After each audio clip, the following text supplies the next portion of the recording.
Right guys, welcome back to the channel. Hope you're all smashing it. Happy Sunday. Got Tom chuffing his pipe there, and today we're just going to basically be having a little look, if you're thinking, or just what the difference is aesthetically from E to F.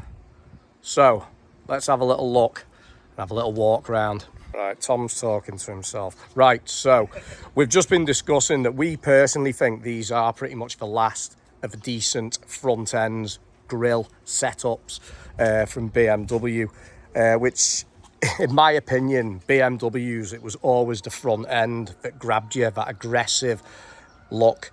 I personally think, like, don't get me wrong, I love the E's, but I think that F, yeah, they look a bit meaner, don't they? It looks, I mean, obviously yours is, to me it's going back to the Shark, that in a funny, weird kind of way. I like, it is a bit of a nod to it, isn't it? Yeah, I don't think it's quite got the profile. If you look on the side, there's like doesn't kick back in, but it's flat. It comes in, doesn't it? And it's nice.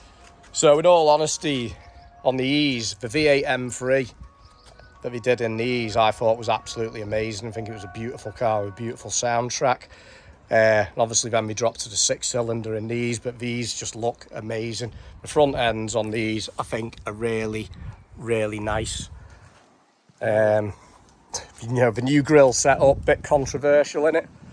Yeah, I mean, to be honest, probably in like 5-10 years time, you'll look back at the new grille setup and whatever they've dreamt up next, you'll think, oh, yeah, they look quite nice. Like, it was like when the Sierra went to the Mondeo, you looked at it and you thought, oh my gosh, what is going on there?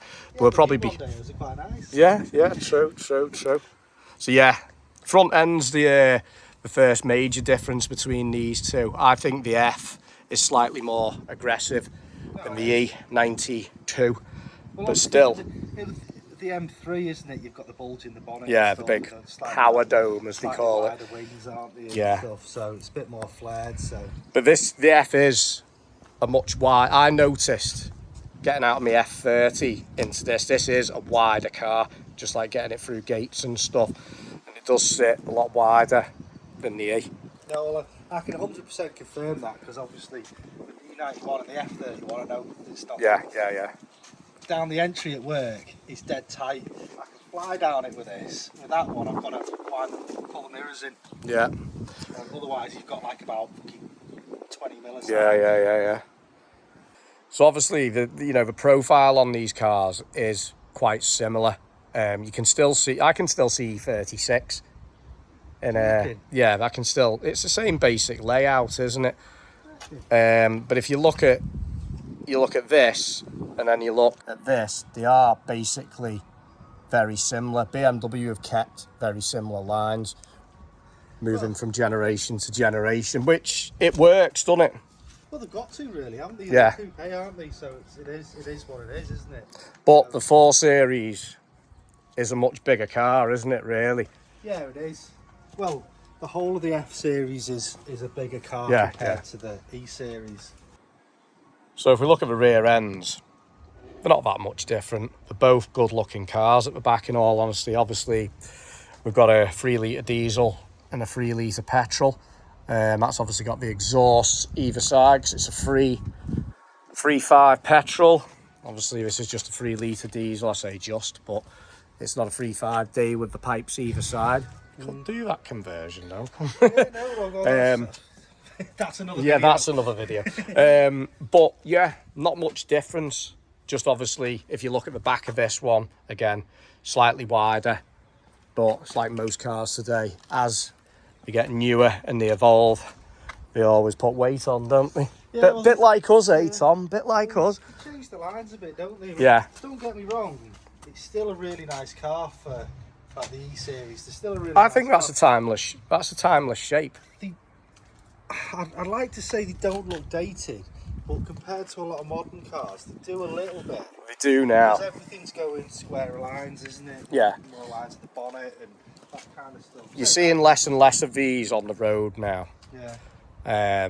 But I still think they are a great looking car.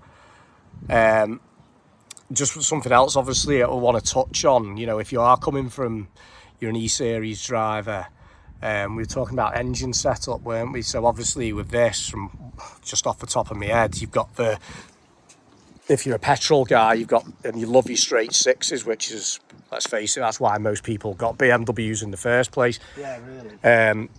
You know, you've got the 2.5 straight six, the 3 litre straight six. Then you've got obviously the diesel range, 6 cylinders. I think, yeah, you've got the 25 diesel straight six, haven't you? You've got the 30 diesel straight six, and obviously the 3.5 straight six, and the straight six 3.5 petrol as well. So there's a lot of 6 cylinder, whereas with the 4 Series, they went to 4 cylinder turbocharged. So basically the 435 and the 440 is basically where you're straight in at 6 cylinder, isn't it? 6 cylinder turbo.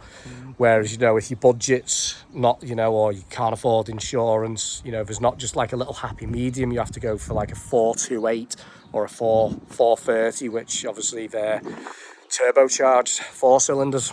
So that is a bit of a put off for me if I couldn't afford to run a 435.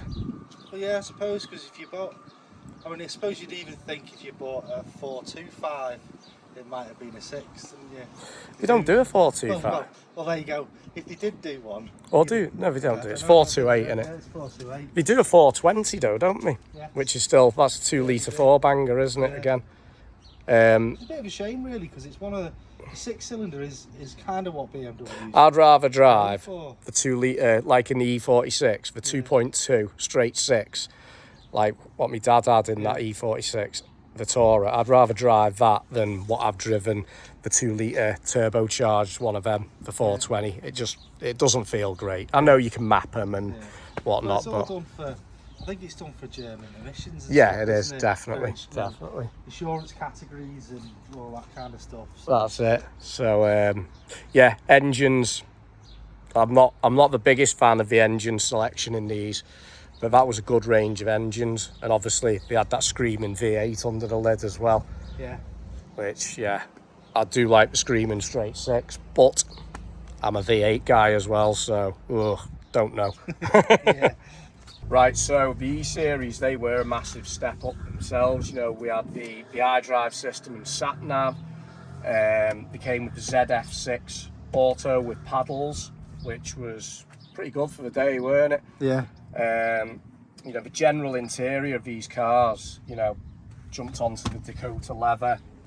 You know, we had the electric side bolsters. You didn't get any of that in the 36, and obviously in the back, if Tom can just show us there, it was the 2+2 setup, where obviously here it covers the full, you've not got anything, whereas in my 4 Series you've still got carpeted area there. I really like the interior setup in these. I like this, but yeah, it's still not really a dated interior. I know probably everyone doesn't like the red leather, but personally I'm a massive fan. Yeah, but the seats are comfy, aren't they? They're nice. I'd argue that the seats in these are probably, this feels comfier than mine. Yeah. And obviously the storage compartments there, you've got more storage. Yeah, well, these all pop out. Do they pop out on yours, do they? Or no. Yeah, I'll tell you what, in mine, from my F30, my 30D, it has them. But in the 435, they've carpeted the inside. Oh, nice, nice. Ooh. Hey, there's a bit of carpet inside I think these. that's actually probably got more carpet in than mine, like. And also with these ones, I say, coming from the 36 as well, they kind of semi-lost the wraparound dash as well, didn't they? Well, yeah, that was especially. I know you weren't a big fan of E36 dashboards. It was the vents in the middle. I don't know what it was. That was the coupes, but in the compact. Yeah, it was a different dash, but I liked the way it was driver focused. Yeah, and they've steered away with this one. Everything became flat, pushed in. I like the way that everything was just slightly. It was just slightly tilted, wasn't it? Yeah. And obviously the modern ones have changed, but they kept the same clock set up for generation and generation. If it works, it works. The only downside though, as well, to the E-Series is they don't put a water temperature gauge in the cars. Same with mine, isn't it? It's straight to no, I think, well, is yours not got one? It's oil, isn't it? I'm not sure. Well, I know in the F31 that's back to a water temperature. Have a look in mine in a sec. Yeah. I'm sure it's oil. But I know that. I mean, that's the only thing that really annoys me. Yeah. It's a really tiny It's just literally the clocks, isn't it? It's Yeah. tiny. Yeah. But yeah, nice interior still, you know, but what's it like compared to the F-Series? So let's have a quick look in there. Right, so obviously inside the F32435 now, and we've just had a look. That is an oil thing, no water. So inside, obviously, first off, we've got the ZF8, which is a fantastic box. It's a bit, to be honest, it's a bit more user friendly.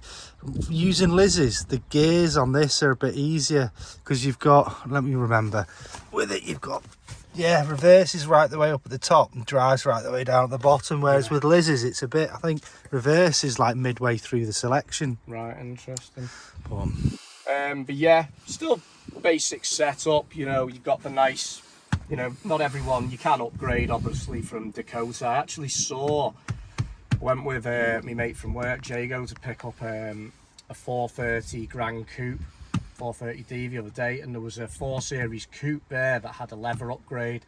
It was more like, you know, Napa leather. It was like a £2,000 upgrade, and it did look better, but you could tell it wouldn't wear as hard. Like the good thing with these, if you've got kids and stuff, the Dakota is, it's quite forgiving, and if you need to do little repairs and stuff on it, you can blend it and make it look quite good. So anyway, back to the interior. Obviously, you know, I feel the steering wheel's a lot more refined in the F-Series. They've got it right. I like the paddle setups. The paddles are just that little bit bigger, a little bit more visible. Clocks are a bit wider.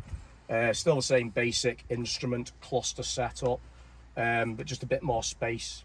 And obviously the sat nav, the pro nav, it's out there instead of being cocooned into the dash, which again some may prefer. You know, that one kind of got its little hat on, so the sun's not on it. And obviously with these, they come with the HK, depending what model you get, like, and what spec you choose, which obviously they look nice. Same in the back, as I was saying there. If Tom can I'll get this. Excuse my towels. Obviously got the traditional BMW armrest with all the vents and stuff in here, but obviously this doesn't continue like in Tom's wife's car. Yeah, it's still a 2+2, isn't it? 2+2 setup. Unless you want to sit on a tray. Exactly, but I just prefer in the E-Series how it all just flows in nice. I just think it's a bit better. Yeah. And well, it kind of sections the back off, doesn't it? Yeah, it's nice. I like it, but it's not bad. It's still not a bad place to be. I wouldn't say the interior. The back has evolved greatly. They've kept it pretty simple. Still the same basic setup. Other than that was probably people complaining, weren't it? Saying, oh, it's hard to get out, or people have tripped over trying to get over one side to the other. So there will be a reason why they've... I was going to say as well, just looking, it's more bolstered, isn't it? In Liz's in the 90, the side bolsters, these bits, they actually wrap round a bit more. Yeah. So the back seats actually kind of hug it. Well, what, in Liz's? Yeah, in Liz's. Yeah. A little bit more than these. But, yeah, like I say, it's still a nice place to be, like, but I like it. I'll never sit in the back. Yeah. I don't care. You never know. But yeah, so, you know, it is, like Tom was saying, he feels the dash is a bit more this way. I think it's got curvature. You can see it, like, it's not as flat, but nowhere near what the E36 was like. It was a proper driver's car. I used to love me E36s. But yeah, so that's the inside of this. You know, we can get into all the equipment, but let's face it, that always evolves, like. And to be honest, it's basically the same, isn't it, really? It's just a bit more refined, isn't it? Like, obviously, with the iDrive, they've kind of refined the whole system compared to the earlier one in the 90s, in the E92. Now, they obviously did update that for the LCI, didn't they? Yeah. Well, both these cars are pre-LCIs, aren't they? Which is the same as well, because they've updated the iDrive in the LCI version of these as well, haven't they? So slightly different. So yeah, that's the inside of the pair of them. Right, so we'll have a quick look under the lids here, and the first noticeable difference is that is a lot more reliable than that. Yeah, well, I mean, obviously you've got petrol, haven't you? You've got diesel. So it's not a proper comparison. Yeah, but just basically looking at the aesthetics, you know. It's got a nice air tech induction. Yeah, Oh, that's nice, that. Makes a lot of noise. It has had a bit of a clean under here, like it's quite tidy. It's one of them. There's not major differences. Well, I mean, there is. Well, there is when you look, actually, when you look how they've designed everything. Yeah. It is a lot. Well, on these, they've made it a bit more serviceable with the back section, because it's the same on my Yeah, this is more your area now. F31, isn't it? Whereas obviously on the 90, to do anything from the back of the engine, you're taking all this cover off. Yeah, yeah. That, they've made it a little bit better on the serviceability side. I think the whole front end comes off on these, whereas obviously you see it, that brown bit there, well, that's nothing major. They both keep the inbuilt struts, don't they? So yeah, so you got them here, there, and I think mine run with they run. Yeah, they run under under there. Behind Yeah, there, so. that's still the same with the F30, F31, isn't it? Yeah. But yeah, it looks a bit more aesthetic. It looks bigger though. It does. It is. It's a lot bigger when you. Unless it's just because they've got the back bits, you can see more of the engine, like. But... Yeah, it's probably. But it's width again, though, isn't it? Yeah. So. Yeah. Both big sixes. So there we go. Yeah, bring back the front opening bonnets like on the E30s. I know, yeah. Usability. I know. They're just a nightmare to work on them. Yeah.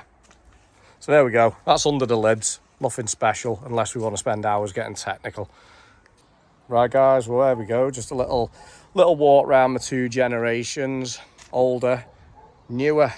In all honesty, the E-Series is still a great car. Tom loves them. He's got that one there as well. But I think the F-Series is a fantastic car. But personal opinion, I'd probably rather have a 6-cylinder petrol than the 2-litre turbos. If you were getting something more normal. It's only because this is obviously a 435. It's a 6-cylinder turbo. But I think they are both great cars. I think, BMW did improve the looks going forward from the front end. Not saying that that's a bad looking car, but I just think they got the F-Series bob on, whereas obviously we've gone to the G-Series now.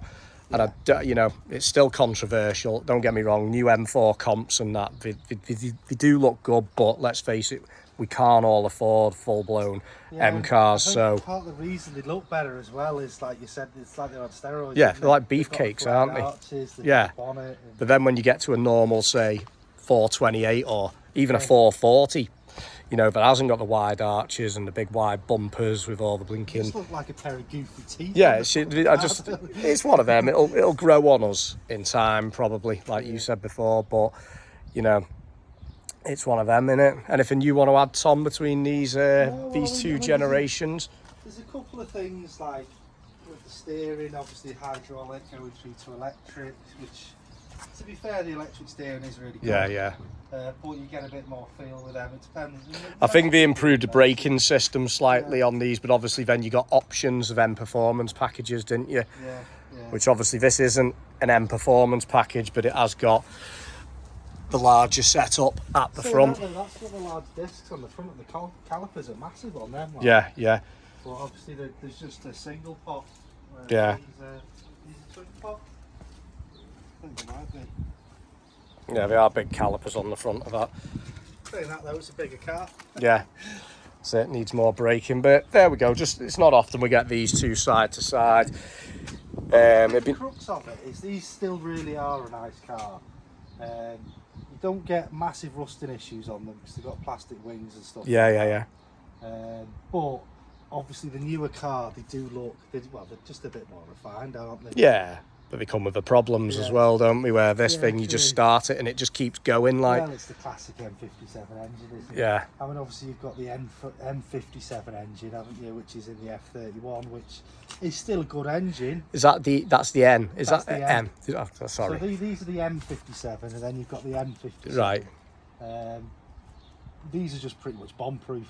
Yeah. But obviously you do still get some of the timing chain issues on the ends. Yeah. Engines and obviously, yeah. That's one of them, innit? I think. What? That's another I know, video, we I could think. waffle for hours. There we go, guys. Just a little look at the two cars, the two coupes, the two generations side by side. Which one would you choose? So there we go. Remember, like and subscribe. We'll catch you in the next one. See you later. See you later.